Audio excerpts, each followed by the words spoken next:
How to blur part of a video in CapCut. Hello everybody and welcome back to our channel. So let's get started without any further ado.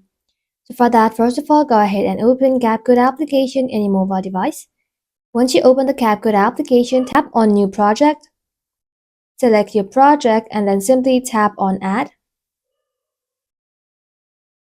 Now from here, go ahead and tap on Effects. Tap on Video Effects. And then in the search bar, search for Blur. Now from here, you want to go ahead and select Blur Close.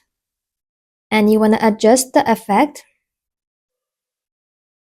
Go ahead and drag it, and once it is done, select the video. Now swipe these options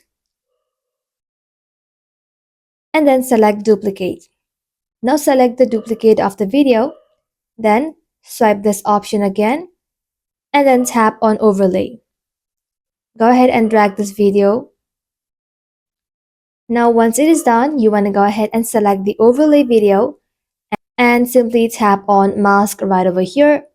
Go ahead and select any one of them and then tap on invert. And just like so, you'll then be able to blur a part of a video in CapCut. Once you're satisfied, simply tap on this tick icon, and just like so, the video will then be blurred. That is simply how you can do it, guys. Thank you all for watching the video till the very end, and stay tuned until our next upload.